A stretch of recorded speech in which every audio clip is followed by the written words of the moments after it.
హిందువులకి ఏదైనా జరిగితే వచ్చే రాజకీయ నాయకుడు ఉన్నాడా? ఏ పార్టీ అన్నా ఉందా?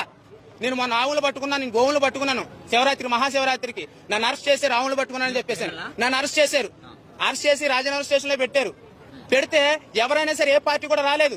ఒక బీజేపీ పార్టీ నాయకులు వచ్చి ఆవిడ నిజంగా ధర్మ ప్రకారంగా ధర్మంగానే పనిచేసింది, ఆవిడ చట్టపరంగా పనిచేసింది, ఆవిడ ఎందుకు అరెస్ట్ చేస్తారని చెప్పేసి నన్ను బయట తీసుకొచ్చారు. ఉన్న పార్టీ నాయకులు ఎవరైనా వచ్చారా? హిందువులు ఇప్పటికైనా ఈ విషయం తెలుసుకోవాలి. హిందూ ధర్మంకి సపోర్ట్ చేసేది ఎవరైనా ఉన్నారంటే వాళ్ళకి మనం ఓటేయాలి. నానా చెత్త పార్టీలకి వేయకూడదు ఓటు. ప్రతి ఒక్కడు వస్తాడు ఓటేసామని, అందరికీ వేసేకూడదు. అటు జయశ్రీరామ్ అన్నప్పుడు మనం ఓటేయాలి.